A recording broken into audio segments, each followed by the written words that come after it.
범위가 큰 쪽을 보시는 게 좋다. 그리고 이제 투자할 때 또 한 가지는 주가의 모멘텀이 될 수 있는 거가 뭐가 있을까 네. 생각을 해봤더니 앞서도 말씀드렸지만 지배구조 개편. 네.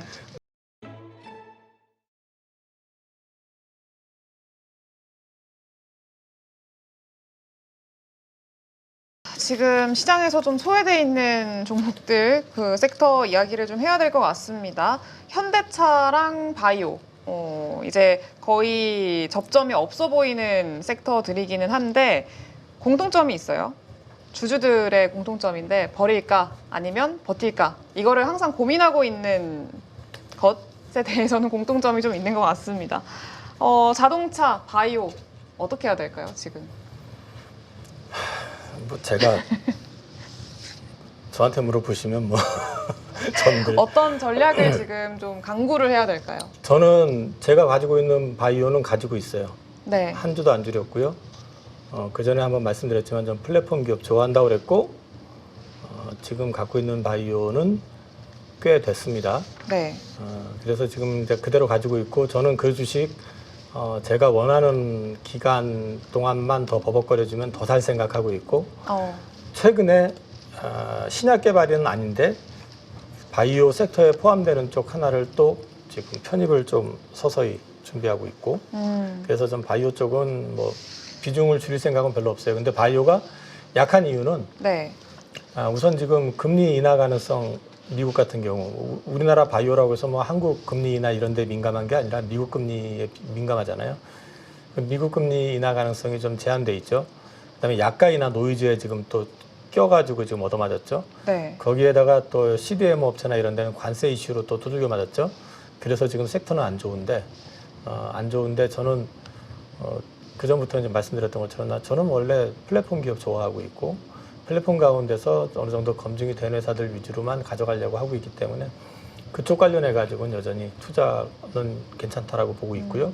그 다음에 또 한 가지는 제가 이제 새로 하려고 하는 거 지금 스터디하고 있는 거 섹터 같은 경우는 이제 글로벌 업체하고 서로 협업을 좀 하는 회사들 가운데서 하나를 지금 공부하고 있거든요. 네. 그래서 이제 그런 회사는 신약 개발 회사는 아니고 근데 이제 그쪽 관련되어 있는 것들 점검해가지고 괜찮으면 저는 더 편입할 생각하고 있습니다. 그러니까 제약바이오 전체 섹터를 보는 것보단 결국엔 그 안에서 괜찮은 기업들은 좀 지금 괜찮다. 오히려 업종 노이즈가 생겨가지고 주가가 많이 작살이 나면 네. 줍줍하기 좋은 기회일 수도 있죠. 근데 이제 제가 제약바이오 투자할 때 제가 강조했던 게 몇 개 있거든요. 근데 제가 그건 이제 저 예전에 PPT로 할 때 이렇게 쭉 해가지고 설명을 했더니 그걸 또 활용하시는 분들도 꽤 많으시던데 우선은 검증이 돼야 돼요. 검증이 네. 돼야 된다는 얘기는 기술 자체에 대해서 어느 정도 검증을 거친 회사여야 된다는 거. 그거는 뭐 국책과제 수행 능력이라든지 아니면 뭐 국내 제약사가 됐던 해외 다국적 제약사가 됐던 이제 라이센스 아웃 이런 거 경험이 있든지 이런 게 좀 있어야 되고 또 한 가지는 이 플랫폼이란다. 그 개발하는 아이템 자체가 너무 작은 거, 니치 마켓이 아니라 네. 기왕이면 좀 큰 사이즈가 되는 쪽이 좋다. 왜? 그게 확인하기가 쉬워요. 니치 마켓을 팔려고 그러면은 그쪽에 대해서 자기가 공부를 해야 돼요. 그럴 바는 차라리 공부 열심히 해서 의대 가가지고 의사하는 게 낫지. 그렇죠. 머리 아파요. 그거 해보면. 네. 그래서 이제 그런 부분들을 좀 범위가 있는 쪽으로 범위가 있다라는 건 뭐 요즘 한참 잘 나가는 당뇨도 있고 또 뇌질환 네. 또 이제 뭐 암 뭐 이런 것들 있잖아요. 그러니까 범위가 큰 쪽을 보시는 게 좋다.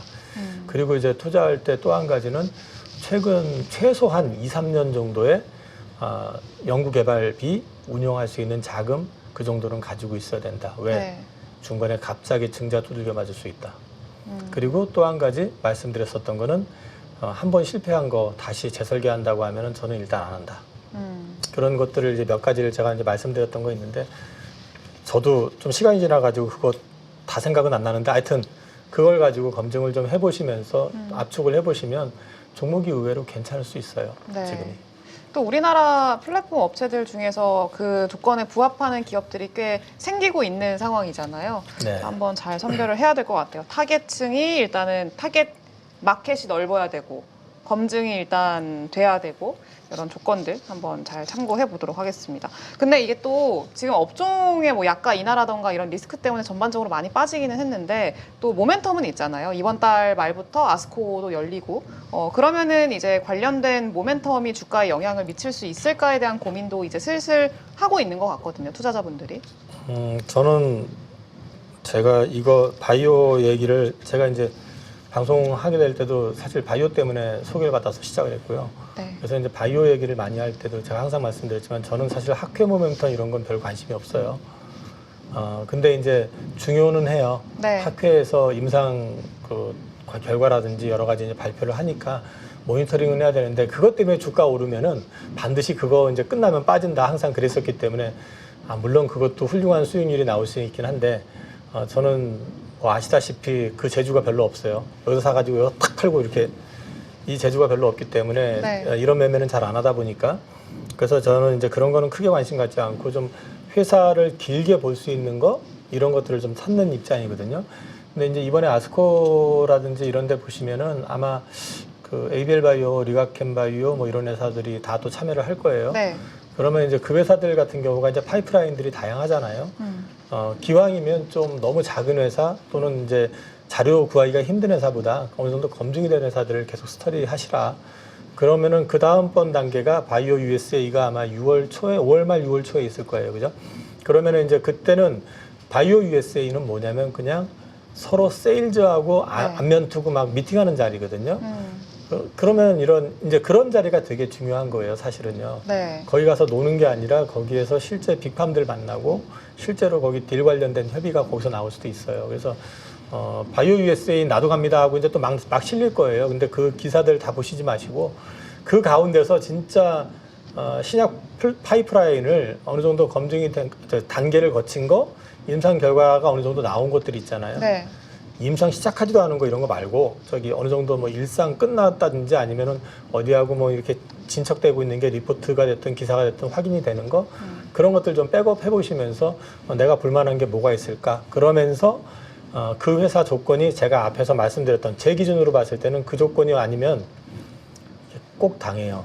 그래서 네. 저는 그래 왔었기 때문에 그 부분에 대한 거를 한번 찾아보시는 그런 시간이 되면은 거기서 의외로 기회가 나올 수 있다. 그러니까 저 같은 경우가 JP모건 헬스케어 그때 되게 참여하는 업체들 스터디 많이 했었거든요. 네. 그래서 거기에서 잡았던 회사 두 종목이 이른바 이제 엄청난 라이센스 아웃 나왔고 그 효과를 저도 사실 고객님들하고 같이 공유를 했었던 기억이 네. 있고 그렇기 때문에 바이오 USA도 그런 맥락에서 보면 중요해요, 되게. 그래서 이제 그쪽 참여하는 회사들 리스트업 하시고 여러 가지 조건, 그 다음에 그 회사의 어떤 임상 단계 이런 거 한번 공부해 보시는 시간이 좋겠다. 물론 단타 치실 분들은 그럴 필요 없습니다. 네. 그러면은 그 앞서 말씀을 해주셨던 것처럼 큰 기술 이전이 이전에 좀 나오면서 주가 상승을 좀 이뤄낸 기업들이 꽤 있잖아요. 근데 앞으로도 그런 기업들이 충분히 나올 수 있다고 좀 생각을 하세요? 아니면은 조금 더 시간을 두고 기다려 봐야 될까요? 좀 임박한 기업들이 있나요, 지금?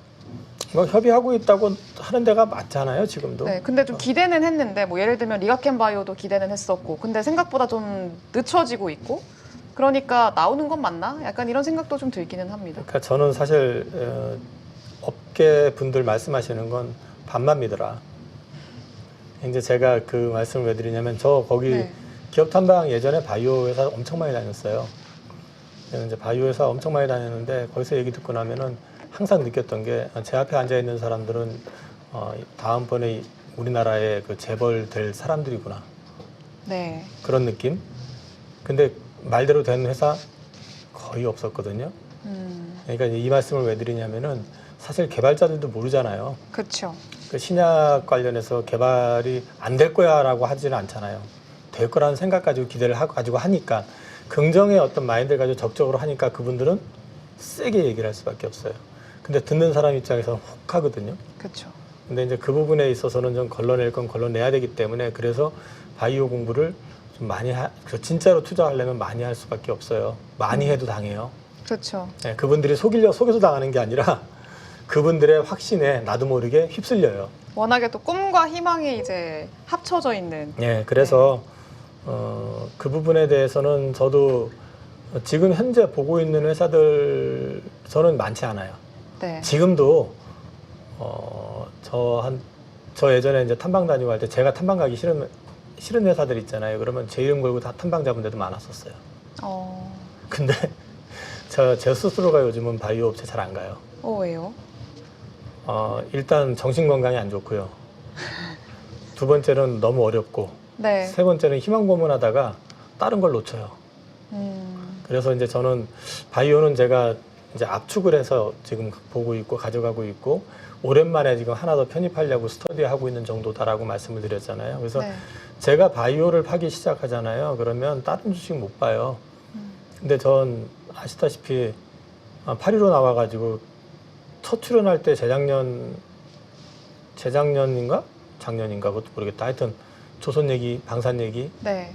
그 다음에 뭐 올해 들어와서 원전만 지금 1월부터 4월, 5월 달까지 3번을 했더라고요. 네. 그러니까 제가 이제 스터디해가지고 정리되는 것들은 그렇게 하는데, 그렇게 하려면은 바이오 비중을 너무 키우면 못해요. 그렇죠. 하나하나 너무 해야 될 게 많잖아요. 그래서 그리고 또 그쪽을 하다 보면은 거기에 혹하면은 딴 게 안 보여요. 왜 딴 게 안 보이냐면 네. 바이오는 대박 터지면 이건 꺼리가 아니잖아요. 그렇죠. 다른 것들 뭐 해봤자라면 좀 죄송하지만 영업이익률 잘 돼봤자 뭐 20% 되면 정말 초대박인데, 바이오는 하나 제대로 걸려버리면 영업이익률 뭐 알테오젠 전망하는 거 보셨어요? 저 엄민영 의원 영업이익률이 거의 뭐 왜냐면 마일스톤 받고 그쵸. 나중에 그거 받는 거니까. 바로 찍히니까. 예, 네. 그러니까 이제 그런 식으로 잡히기 때문에 그거는 저는 그래서 관심은 갖고 공부를 하실 때 너무 많이 보려고 하지 마라. 지금도 저한테 막 여기저기서 뭐 이거 어떻대더라, 저거 어떻대더라, 뭐 저건 뭐 어디가 뭐 곧 된대더라. 목표가 뭐 200만 원짜리도 저 들었어요. 근데 네. 이제 그거 듣고 포투 잡았다가는 큰일 난다. 네, 그래서 저는 지금 저도 압축해서 하고 있기 때문에 저는 그게 너무 현혹되지 마시라 말씀드리겠습니다. 알겠습니다. 업종보다는 지금은 좀 개별 종목별로 공부해서 압축해서 대응을 하는 게 필요한 상황이라고 제약바이오는 보면 좋을 것 같고요. 현대차를 또 봐야 되는데 현대차가 뉴스가 좀 있었어요. 올해 들어서 세 번째로 전기차 생산을 중단을 했습니다. 울산 공장인 것 같아요. 4일 정도 중단을 한 것 같은데, 일단은 당연히 판매가 안 되니까 중단을 했잖아요. 이거 어떻게 봐야 될까요? 국내에는 지금 전기차 잘 확산이 안 되잖아요. 네. 아마 보조금이 남아있을 거예요. 그리고 근데 할인도 엄청 했었잖아요. 그 그래도 아이오닉 안 하는 게 네. 이제 작년에 화재가 많이 났었잖아요. 아, 부담스럽죠. 그리고 또 지금 이제 문제는 국내에서 생산하는 것들은 되게 미국으로 많이 가는데, 네. 미국 쪽이 또 트럼프가 되고 나서 전기차 쪽은 좀 누르려고 하고 있고, 트럼프 뭐 내연기관 뭐 이런 쪽으로 뭐 이제 포커싱을 하다 보니까 전기차가 또 나름 계산해 가지고 대놨는데 그게 지금 안 나가니까 이제 중단하는 것 같고. 사실 근데 이게 글로벌 전기차 시장을 놓고 보면 또 하나 이제 딜레마는 비아드가 유럽에서 지금 판매가 엄청 많이 되고 있어요. 테슬라를 제쳤다고 하더라고요. 예. 네. 그러니까 중국차가 지금 가격이 일단 쌀 테고, 첫 번째. 그다음에 이제 성능도 아마 비아드가 우리나라에 들어오는 거하고는 다르게 그쪽은 좀 중상급 이상의 어떤 제품들을 많이 런칭을 한 모양인데 괜찮은 것 같더라고요. 네. 그런 얘기들 나오다 보니까 그쪽으로 판매가 늘고 있는 거. 그렇게 되니까 이제 이게 가격이 아무래도 우리나라 제품이나 이런 쪽보다는 동급이면 쌀 거 아니에요, 거기가 훨씬. 그런 효과를 되게 많이 보는 거죠. 그러니까 테슬라를 제꼈던 것 같고. 그래서 지금 우리나라뿐만 아니라 사실 지금 살짝 딜레마 아닌 딜레마에 지금 글로벌 자동차 업체들 네. 빠져 있는 거는 이제 중국 전기차, 특히 이제 자동차 업체의 딜레마는 이제 전기차 쪽에서 중국차가 대대적으로 이제 유럽으로 들어가고 있고, 미국은 관세로 때려 막으려고 그러고 있고, 이러다 보니까 내수가 별로 크지 않은 데는 좀 딜레마 아닌 딜레마에 빠지는 그런 그림이죠. 네. 근데 사실 현대차도 뭐 어느 정도 대응은 좀 해왔을 거잖아요. 보면은 뭐 최근에 주가는 거의 전저점 구간까지 왔고, 근데 뭐 전기차 전략이라던가 아니면 IRA 대응이라던가 이런 것들이 현대차가 지금 해오고 있는데 좀 어떻게 보세요? 충분했다고 보세요? IRA 관련해서 대응은 그동안 잘 해왔죠. 네. 근데 갑자기 이제 보조금 안 준대잖아요. 그렇죠. 그게 이제 또 딜레마 아닌 딜레마가 된 거고. 그러니까 뭔가 전략이 수정돼야 되는 그런 시점이 아닌가에 대한 고민을 해볼 수밖에 없을 것 같아요. 이게 뭐 미국이 무슨 구멍가게도 아니고 그 대표 사장이죠. 그러니까 대통령을 사장이라고 하면 사장 하나 바뀌었다고 갑자기 정책을 180도 홀딱 바꿔가지고 절여버리니까 신뢰도 떨어지니까 그러니까 달러에 대해서 노이즈가 생기는 거거든요. 못 믿는 거니까. 그렇죠. 그런데 이제 지금 상황에서는 이 미국으로 지금 이제 현대차가 지금 직접 들어갔잖아요. 메타플랜트 지금 이제 완공하고 이제 그쪽에서 생산한다. 조제 공장 얘기를 하고 있는데 거기가 원래 연산 30만 대 정도 얘기를 했고 애초에는 전기차용으로 얘기를 했는데 그걸 이제 하이브리드로 전환해가지고 대응할 거다라고 얘기를 하고 있고 판매량을 이제 최대 50만 대까지 늘리겠다. 네. 그렇게 얘기를 하고 있는 상황이거든요.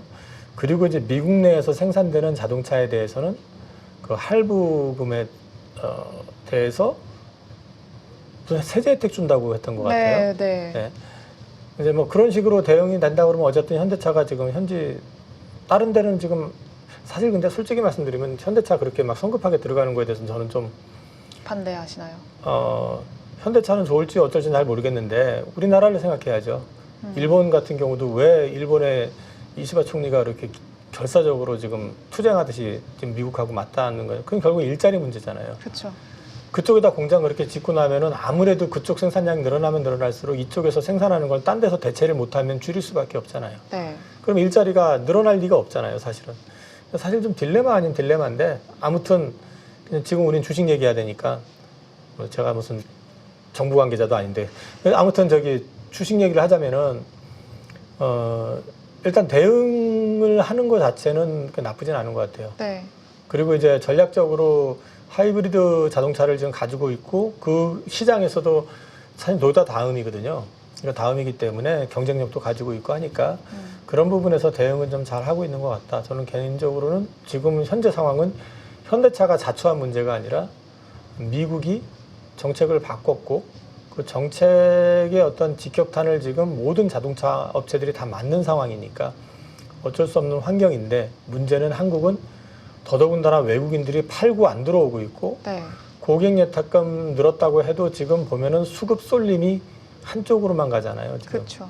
그러니까 그쪽에서 선택받지 않은 업종은 그냥 버려지는 그 후유증을 고스란히 안고 있다 그렇게 말씀을 드릴 수밖에 없을 것 같아요.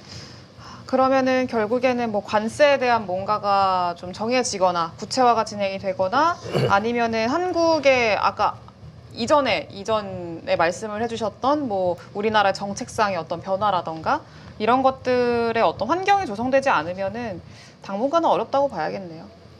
주가의 모멘텀이 될 수 있는 거가 뭐가 있을까 네. 생각을 해봤더니 앞서도 말씀드렸지만 지배구조 개편. 네. 이 지배구조 개편은 현대차는 지금 순환 출자거든요. 네. 근데 이거 이대로 그냥 마냥 못 끌고 가거든요. 그렇죠. 사실 이 지배구조 개편만 돼도 현대차에 대해서 외국인들의 관심도라든지 이 선호도가 바뀔 수 있을 거예요. 네. 근데 지배구조 개편은 어쨌든 지금 정의선 회장이 현대차 그룹을 온전히 지배를 하기 위해서는 그쪽에서 안정적인 현대차 그룹 전체를 장악할 수 있는 뭔가를 지금 가져야 되는데 그게 지금 안 되고 있다. 그럼 이거 개편이 언제 시작될 것이냐 하는 부분.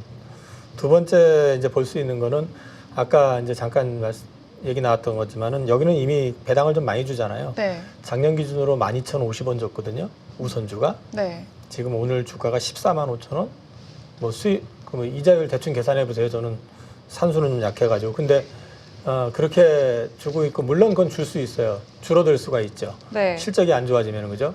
근데 최저 배당은 10,000원을 주겠다고 지금 일단 지난번에 그 CEO 인베스터 데이에서 얘기를 했었단 말이에요. 네. 그럼 그거 감안해서 배당률 보면은 배당률이 작진 않잖아요. 그렇죠. 그럼 배당률을 가지고도 볼 수 있고 이게 배당 소득 분리과세하고 맞물린다면 또 얘기가 달라질 수 있는 부분도 분명히 있다. 그 다음에 이제 세 번째로 얘기할 수 있는 거는 저는 앞에서 그 지배구조 개편 이슈도 얘기했지만은 보스턴 다이너믹스라고 하는 회사 기사 상반기부터 계속 검색을 저는 하고 있고 유튜브 지난번에도 한번 그 얘기했던 것 같은데 네. 보면 요즘 들어와가지고 보스턴 다이너믹스 얘기들이 자꾸 나와요. 그러니까요. 그죠? 뭐 또 어디더라? 뭐 거기에다가 1,000대를 네. 납품하기로 했다 기사도 나왔었고 자꾸 나오잖아요. 그게 왜 나올까? 좀 보스턴 다이내믹스의 기업 가치를 조금 이제 올리려고 하기 이제 위한 초석일까요? 서서히 이제 네. 알려야겠죠. 그리고 사실 보스턴 다이내믹스에서 이제 만든 그 로봇하고 그 테슬라 로봇하고 비교 한번 해보세요. 별로 안 뒤져요. 엄청 잘 만들잖아요. 춤도 엄청나게 잘 추고. 오히려 저 춤추는 거 보면은 오히려 어려운 거는 보스턴 다이내믹스께 더 잘 춰요. 물론 이게 네. 편견일 수도 있긴 하지만, 근데 이제 그리고 실제 그 현장 제조 현장에 이제 투입도 지금 싱가포르에서 지금 하고 시험 테스트하고 있잖아요. 그럼 이제 이게 본격화될 가능성이 지금 메타 플랜트에서는 이제 본격화될 가능성이 얘기가 나오고 있고, 네. 이런 것들을 놓고 봤었을 때는 이제 서서히 보스턴 다이내믹스의 가치를 올리기 시작하게 될 거고, 그러면은 거기 지분의 85%가 현대차 그룹이 갖고 있거든요. 네. 그 어떤 시기도 활용이 되겠죠. 그러면 이제 그게 또 하나의 변수가 될 수 있을 것 같고, 그다음에 네 번째는 앞서 이제 말씀하셨던 것처럼 관세. 네.